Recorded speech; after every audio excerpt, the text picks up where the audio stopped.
Hey, Clean Nation, Mike Campion here with Suzanne Bandick. Today, we are going to dive into the concept, the idea, the fear that fear can be or probably is likely costing you and your cleaning company freedom.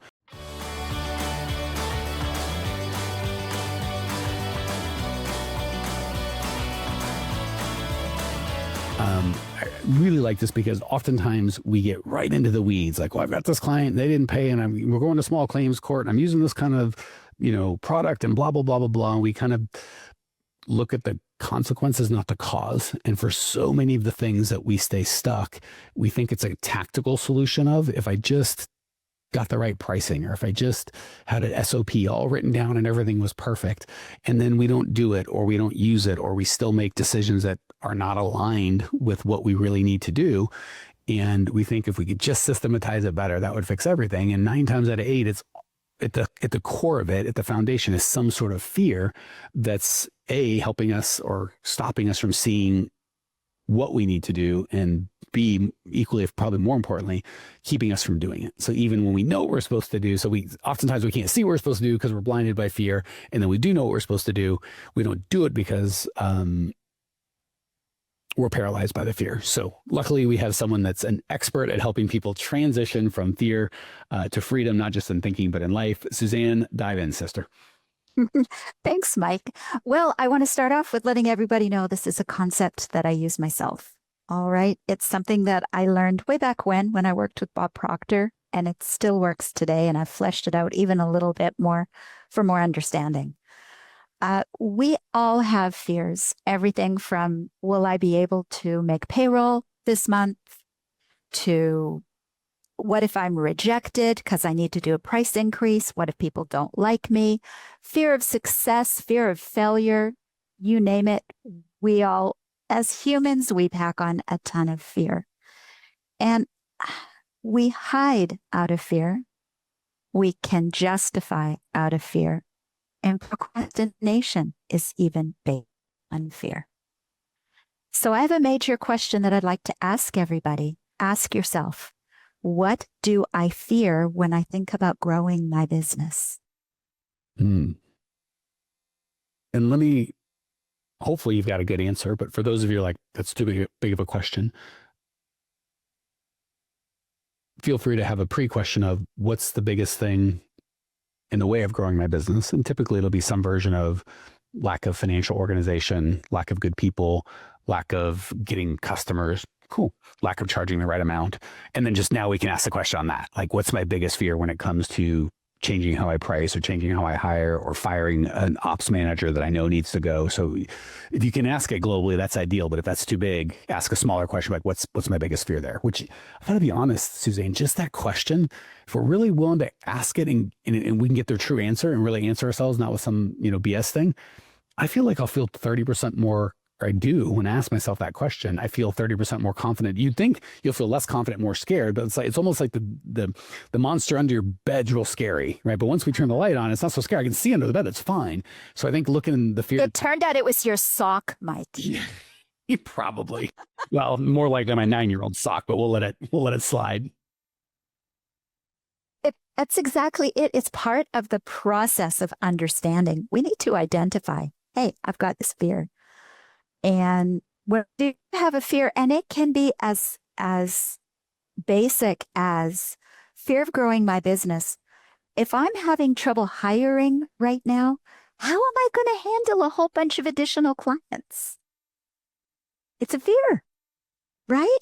How am I going to be able to hire enough people to handle all my clients? Or what if I've got too many cleaners and not enough clients? How am I going to keep my cleaners? And all of these things, they keep us stuck. So number one is what you just said, Mike, realizing it. We turn on the light. We see it. It was really scary, but hey, now I've got you. Now I see the specific thing that makes me scared. And when we see it, we can do one of two things. One, we can step back into safety and there's no change. And we can say, that's it. I'm really not comfortable with this. I'm not going to do it. I'm not going to focus on growing my company because I'm scared. Or number two, we can be courageous and truly experience the growth that we're really seeking, right? We really want to evolve and expand our business and our person. So from fear to freedom is a process of understanding. So first you have to recognize what's going on. And let me tell you the basics. First, we have a thought. And maybe the thought is, I'd like to increase my revenue by $10,000 or $20,000 or $50,000. And it's a thought. And we don't feel like we're acting on the thought. It's just a thought. It's like in our head 1 minute, out our head the next. So there's no fear. There's no anxiety. It was a thought. But as soon as we decide to do something with the thought, I'm going to take a coaching program. I'm going to advertise more. I'm going to spend some money on doing it. As soon as we decide we're going to act on the thought, we go haywire.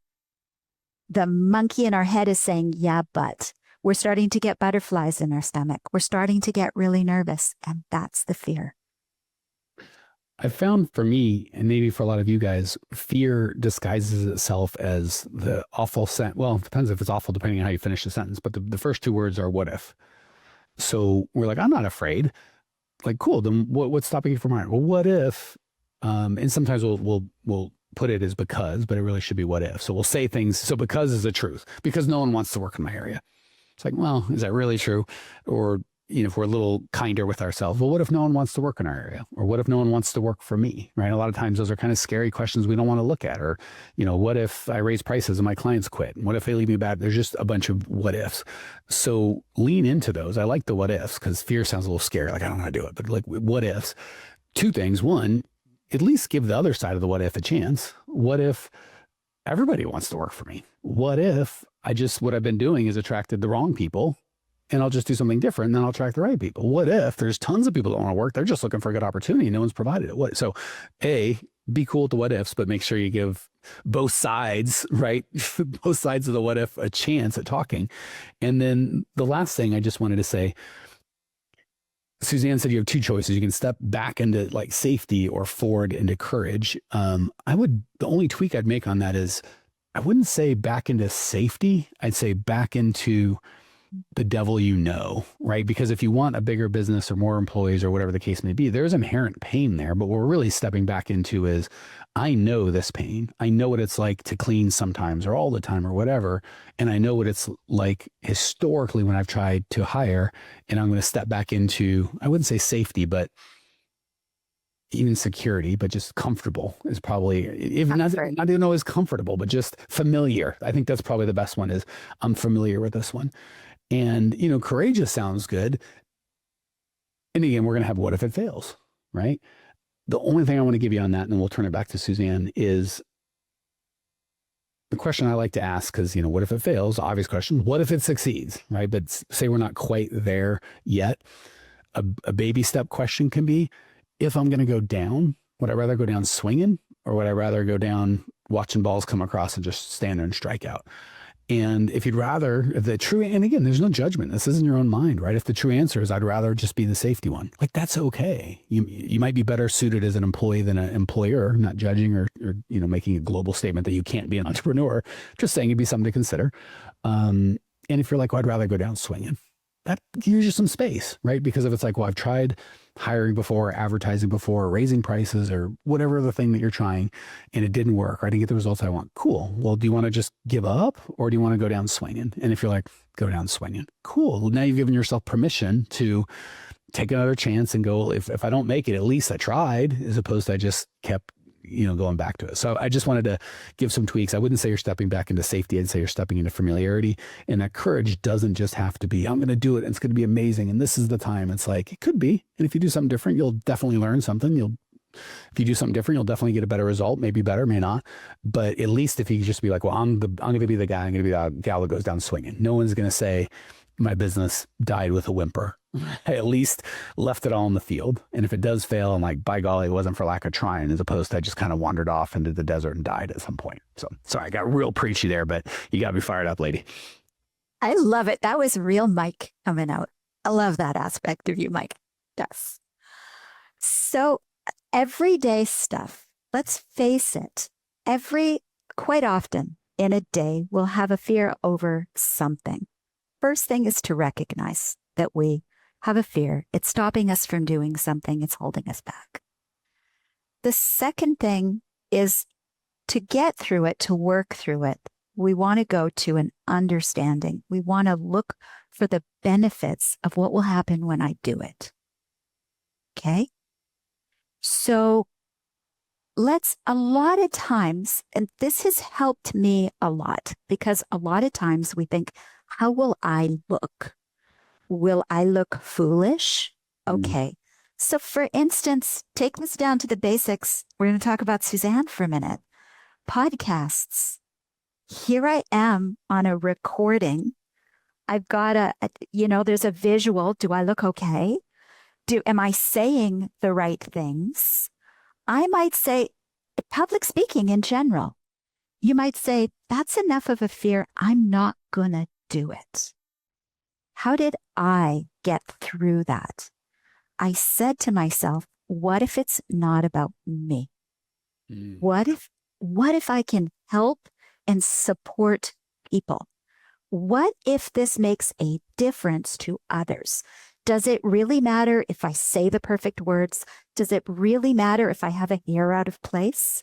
No, it's more important than just me. That's how I got through the fear of everybody doing a podcast with Mike. Right?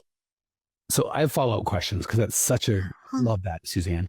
So we talked about the what ifs and you just took it to another level. So there's the obvious, what if I do it and it turns out bad? And you're like, whoa, I want to give the other side a chance. What if I do it and it turns out good? Fine. Those are good, right? But how do you get from those? And if this is too hard of a question, so you can just tell me, how do you get from those fairly superficial questions? Because that was such an insightful thing. Like you changed the whole goddamn thing, right? The point wasn't if you do a good job or bad job. The underlying assumption behind the first question was it was about Suzanne, right? Looking good, feeling good, looking stupid, whatever, good or bad, it was still Suzanne based, which is so unlike Suzanne for those of you that know her. And I love how you just turned it about, what if it wasn't even about me? What if I'm not even asking the right set of questions? What if it's really about the other human? And would it be worth it if 10 people thought I looked stupid and sounded stupid, but one person's life got changed? Like those are next level questions. And I know I hate asking it because for you, I'm sure it's it seems normal to you. So it's probably hard to explain it, but how do you get from the superficial, what if it turns out good or what if it turns out bad, which is a good start, to paradigm shifting? What if it's not even about me? Like that was just such a hammer to the head. I really want to open it up a little, if you don't mind. Well, my suggestion is to focus on the benefits to others. Okay, so that would be the concept then. What if I raise the price on this person? What if they hate me or whatever? It's about me. Make it about them. What if that caused them to get a better cleaner? What if whatever? So just move it from us to them, whatever the fear is. Right. Right. We have to, I feel strongly that if it's all about us, we never move forward because we as humans have a lot of insecurities. So we have to take it beyond us to how will this make a difference for other people? So let's take it into the cleaning business. When I raise prices, of course, I've got a fear that they're going to say no. Of course, I've got a fear that I'll lose money. However, the benefit of raising prices to get you through the fear is my company's going to be stronger. I'm going to be able to make payroll every month. I'm going to be able to employ great people. I'm going to be able to serve people to the best of my ability. Right? So if we get beyond how will it affect me, and we say, how will it affect more people than me? I think it allows us to move forward. Hey Clean Nation, Mike Campion here. One of my least favorite things about these podcasts are we found that people love the show and they love the information, but when I talk to you guys in person, stuff doesn't get done. People love the podcast, but they don't take any action. If you'd like to actually implement this and get this done in your world, we have a whole team of people that do exactly that. If you go to growmycleaningcompany.com/talk, you can book a time with either myself personally or one of our teammates to at least help you come up with a plan to actually implement and change your life. So if you want to go from getting these good ideas in your your head to getting in your life, just book a free call with myself or my team, growmycleaningcompany.com/talk. And we can go from this one-to-many format to one-to-one and really get you some results. Excited to talk. And even with, because again, the what if is so powerful to the negative, to the benefit or this benefit of the asker, depending on how he or she frames it. What if they really need the cleaning and fire me because we're too expensive? Okay. And that's them focused, but we could still ask the other side of that. What if price is such a big deal, they really can't even afford me at this, and they don't really need the service, they need to do it themselves, they need to find a friend or just not a company, just the guy with a mop? Or what if they really don't even care about the money, they're just, no one really had a conversation with them and they just think their job is to get the cheapest job out there? And what if I was able to help them understand the real value and go for this amount of money, I could really change your life in this way? Like there's still what if ways, but I think if it's about us, we can still get trapped. But if it's about the other people, it's just so freeing. It doesn't only have to be that person, right? What if this price at Suzanne is perfect for her and there's no one can argue if I raise prices, it's bad for Suzanne. It's like, well, Suzanne's not the only person. Suzanne and I aren't the only two people here. There's other employees who have to pay. There's other clients who need good service. There's even my ability to serve her, interest in serving her. If I don't feel like I'm making any money, like, am I really serving at her highest level? So I love the two things I got, and then we can move on. I don't want to get too in the weeds, is ask questions about them, not us, which I love. And them is more than just the human I'm thinking about. Like there's other humans involved that are affected by this thing. Mm-hmm. And I believe that helps us move forward. I would like to cover one other major fear that I think more than I had. Okay. I used to have this fear, and this is why I told you guys I do this. I use this. Way back when, Suzanne's highest priority in life was friends and family. Actually, it still is. I was going to say that sounds like the Suzanne I know. Okay. So my highest priority in life is I value friends and family, and that's extremely important to me. And at one point, I had to look at potentially making more money than my friends and my family. Okay. Then there's the whole thing of the fear of, will I belong?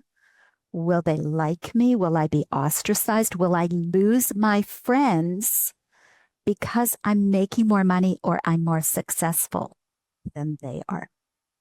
It's pretty major. If you don't recognize that kind of fear, it will hold you back forever. And you'll say, I have these dreams. I don't know why this doesn't happen. Well, duh, you've got this fear because that's more important to your friends and your family.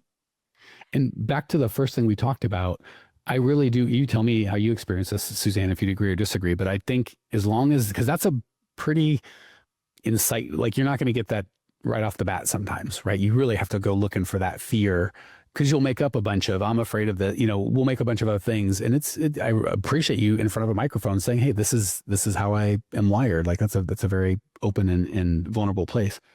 So that question or that fear is really deep. And I just want to encourage folks, I believe, and you tell me if you see differently, Suzanne, had you not turned on the lights on that particular fear, it would have just continued to keep you there. There's not an option B to like, and I could still be successful without dealing with that.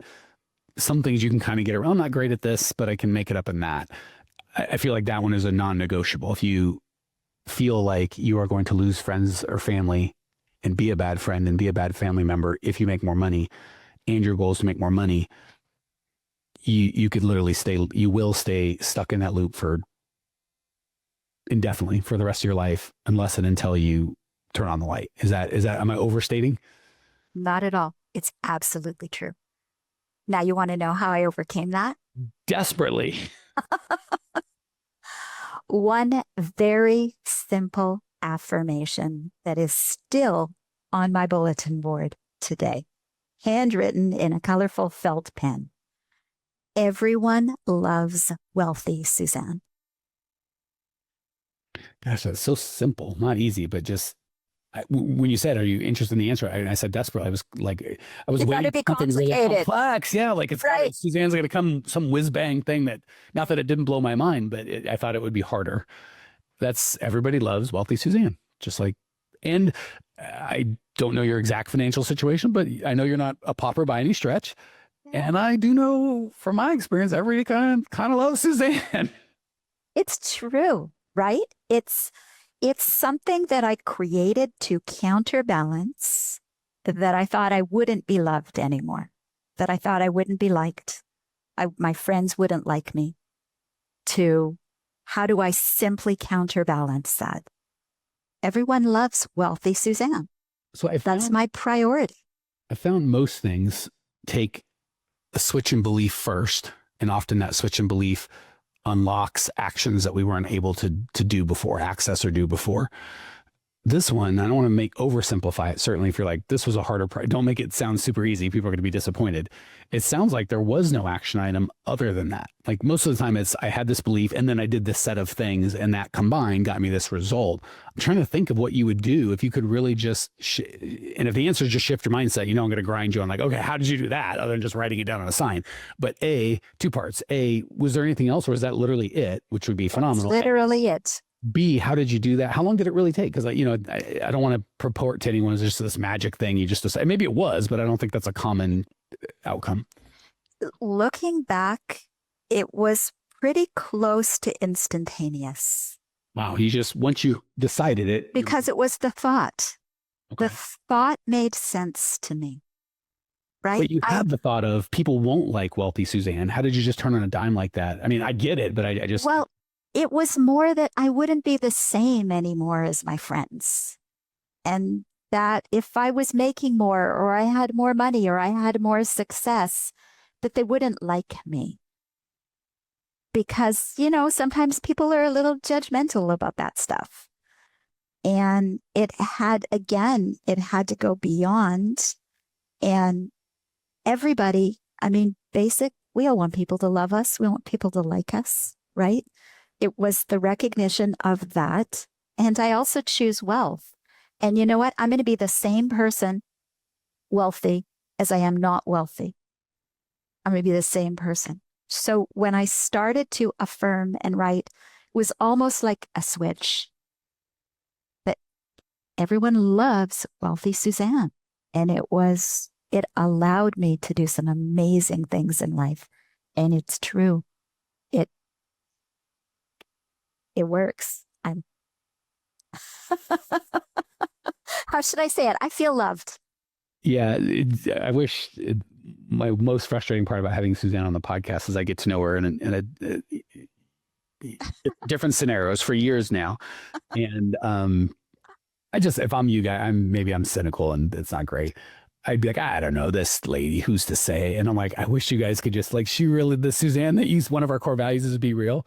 And I always try to be the fountainhead of the core values. Suzanne had arm wrestled me for the most real. Like either she's the best faker I've ever seen or she's just always Suzanne, like this energy. And I'm sure, I know her husband a bit. I'm sure they have fights and she's less pleasant than always. Like, I'm not saying Suzanne's perfect by any, and trust me, that's my wife. I'm a huge pain in the neck, but just this energy that she brings I think it's part of the reason you're so attractive to other humans is the wealth, obviously, but also just that sincerity of like, here I'm at. So just want to say that A, in front of Suzanne, and B, to your guys' just so you know, like this is really the lady that energy is just that. Okay. Last thing, I just want to sum up everything I've heard because it's so important. Let you add anything or change anything I've missed. What I'm hearing you say is much of the freedom we don't get from the business, or what I'm saying, and then you said is we think it's tactical. And there's obviously some tactical things in there, right? If we don't have a hiring system that's going to effectively hire, train, and onboard good people, it's going to be hard for us to grow. If we don't have a client attraction system, if we don't count the money, there's like just blocking and tackling that obviously needs to happen. No one's debating that. But because that stuff is so important, oftentimes we'll have fears that are a little, really doesn't hurt our feelings if we're like, I did a marketing campaign and it sucked. Like Facebook's stole all my money or whatever we want to say. We can say that without a lot of, it may upset us a little, but we're not, whatever. But I am afraid if I market stuff, people will find out I'm really not as good at business as I think, or some like, oh boy, now we're kind of getting in deep waters. So the first concept I'm hearing you say is a lot of times what we think is a tactical problem is really a fear. And if we just keep trying to solve the tactical problems without solving the fear, we could do that for a long time. anecdote or the anti that is to pull it out. Just look at it. What are my real beliefs, or what am I afraid of if I this, or if I grow, if I get more employees, or if I run an ad, or if I whatever, and give yourself the good and the bad, right? If I run an ad, no one will show up just like the last time, or everyone will show up and they'll all suck just like it always does. Well, give yourself the other. What if I did it differently? Ask some other questions and make it about them. What if there's the best person that desperately needs this job, and I'm letting my bad experiences in the past and the risk of a bad experience in the future completely eliminate this guy or gal from a job that he would just be great for? So make it others focused and ask questions on both sides of the fear. We tend to just default to what if everything goes to crap, as opposed to what if this could be amazing. And then the last thing I heard, which was so just simple, is choose the statements that we make, right? If we have a what if fear, what if I get wealthy and people see I'm different, or don't love me anymore, or treat me differently? Or what if you didn't say this and I want to put my crap on you? Maybe what if I turn into someone I don't like? If we really want to get down there. And I love that you just decided none of those are true necessarily, and they're certainly not helpful. So I'm just going to pick something that could be true and would be helpful. Everybody loves wealthy Suzanne. Everybody includes Suzanne. So just kind of speaking a helpful truth to a lot of wildly unhelpful potential truths. Like, could it be that it could happen? Yeah, maybe. But was it helpful? No. Or was it the truth? No. So identify the problem. It's probably foundationally a fear or a misguided belief first, and a tactic second. Ask better questions, both to the positive and negative, that bring out the fear, but also talk about some of the opportunity. Make it about them, not about you. And then intentionally start making statements that are going to get you what you want, as opposed to get you further away. Is that close at all? Anything you want to add? Boom. Yes. I just want to add, our thoughts will become our reality. The statements we speak will become our reality. Better or worse? Yeah, we always put them in the positive. Like, if we say great things, great. And again, you have to, the thoughts unleash the actions. I'm not one of these, like, if you just think it, it'll become, like, if you just think it, you'll be free to do it. And, the thoughts are the fountainhead at the beginning, for sure. But that goes both ways. If we think everybody sucks, nobody loves me, my friends and family will leave me, wealthy people are all stole from somebody else to become it's one of those things where, like, oh, I like when I think good things, I get good things. It's like, there's a corollary, kids. You think negative things, those bad boys tend to show up, which is why fear can be so bad, right? Fear is really just a bunch of what ifs answered to the negative, right? It's just things that haven't happened, that we're just, like hope is a bunch of what ifs to the positive. So the crazy thing is, I forget who said there's nothing to fear but fear itself. The more we focus on the fear, the more we get the fear. And then it's a nasty little loop. Cool thing is, once we focus on the freedom and the possibilities, we get, it's just hard to be fearful when you're hopeful, and it's hard to be hopeful when you're fearful. And if you're like, I want to change it, just ask different questions. Finish the what if differently. Not easy, but simple. All right, Clean Nation. Hopefully that was helpful.